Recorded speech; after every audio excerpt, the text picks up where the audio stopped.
Hello guys, मैं अकेले हूँ। अभी राजा आएगा, बहू आएगी कब पता नहीं। बड़ी वाली बिम्मी कब आएगी। उसकी माँ का तबीयत खराब रहता है ना, तो माँ को छोड़ नहीं सकती है। अब उसकी बाई चली गई है गाँव, उसकी माँ का तबीयत खराब हो गया। अब वो अपनी माँ का सेवा में चली गई है। अब बताइए क्या करे। वो बेचारी लाठी लेके चलती है धीरे धीरे। वो गिर जाएगी तो एक बार तो कमर टूट गया था, फिर तो कमर टूट जाएगा। इसलिए ये मेरा रूम है, देखिए। दादी पोता को देखिए। तो देखिए मैं भी नहीं बोलती हूँ। बहुत बड़े घर की है। भाई अमेरिका में इंजीनियर है, बहुत पैसा कमाता है। तो भाई एक ही है। 3 बहन है, 2 बहनें एकदम नहीं पूछती है माँ को। बहुत बेकार बहन सब बेटी सब है। भगवान ऐसी बेटी शत्रु को भी नहीं दे। उसकी बड़ी बहन जो है बॉम्बे में रहती है, कुछ नहीं है। बेटा बेटी भी साथ नहीं रहता है। उसकी बड़ी बहन की एक बेटी जो है वो अमेरिका में है, वो शादी भी नहीं कर रही है और 30-40 साल 30-35 साल की हो गई और आती भी नहीं है। और बेटा बेंगलोर में है। पति पत्नी रहते, लेकिन अपनी माँ से मिलने भी नहीं आती है। पता नहीं सबको प्रॉपर्टी का कितना झंझट हो जाता है। सबको यहाँ प्रॉपर्टी माँ की प्रॉपर्टी में से चाहिए। अब कोई माँ तो आजकल अपने बेटा छोड़ के बेटी को देता नहीं। फंस गई है मेरी बहू को। एक हाथ आधा है, लुल्ली लड़की है, लेकिन काम बहुत करती है। एक हाथ बाई बर्थ उसको नहीं है। मेरा बेटा वाकर से चलता है। मैं खोज के भूमिहार की लड़की से शादी की थी। जो कोई हैंडीक्राफ्ट लड़की होगी तो वो निमाहेगी, उसी के साथ उसका मैं निमाह लूँ, क्योंकि भूमिहार कोई नहीं उठाएगा।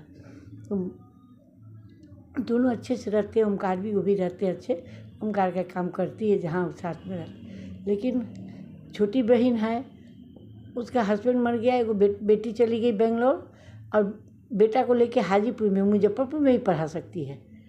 अपना ही जाऊ तो मार दिया, मतलब पति का भतीजा उसको गोली मार दिया उसके दरवाजे पर, पति को। और वो बहन जो है वो भी नहीं आती है माँ से मिलने। बताइए, कहीं संस्कार है भूमिहारों का? एक बार भी नहीं। पूरा भार मेरी बिम्मी पर पड़ा हुआ है। माँ को नाक सुर के तब कुछ भी हो सारा काम में ही करेगी। पैसा भाई भेजता है, लेकिन भाई का किराया भी बहुत है, ज़मीन भी है, सबकी मलकिनी बनी हुई है, लेकिन उससे नहीं है। एक प्रॉपर देखभाल तो मिलने, माँ को भी तो मिलने का मन करता होगा बेटी को देखने का। बेटी दामाद जो हैं जिनको देखने का। बेटा तो 1-2 साल पे आता है तो 1 महीना रहता है। बहू नहीं आती है। बहू भी बहुत बदमाश है। वो नहीं आएगी सास के पास। जब भी आएगा बेटा आएगा। सब चीज़ को छुपाती है मेरी बिम्मी। मैं वो समझती है मैं बेवकूफ़ हूँ। मैं तो महिला कांग्रेस की अध्यक्षा थी मुजफ्फरपुर में। तिलक मैदान मेरा ऑफिस था। रघुनाथ पांडे यहाँ एक हुआ करते थे, उनकी मैं दत्तक पुत्री हूँ। उनके 7 बेटी थी। 7 बेटी से ज़्यादा मुझे मानते थे। यहाँ मेडिकल कॉलेज खुला हुआ है, उन्होंने ही खोला। इंजीनियरिंग कॉलेज, लॉ कॉलेज, शहर के बहुत बड़े, पूरे बिहार के बहुत बड़े बिजनेसमैन थे। वो मुझे बेटी से भी बढ़ के मानते थे। तो मैं तो सब समझती हूँ जो क्या प्रॉब्लम है। और बेचारी बूढ़ी माँ अकेले 2 दाई के भरोसे है। वो जब दाई चली जाए तो बिम्मी जाएगी वहाँ सेवा करने, बाथरूम ले जाना, कपड़ा पहनाना, तैयार करवाना, खाना खिलाना। वो अपने से खाना भी नहीं खा पाती। ऐसी कट्टर बहन सब है, बेटी सब है, जो कोई मिलने तक नहीं आती है। चलो माँ के पास 10 दिन रह के आए। इतना कट्टर भी कोई हो सकता है? हम लोग के भी माँ बाप थे।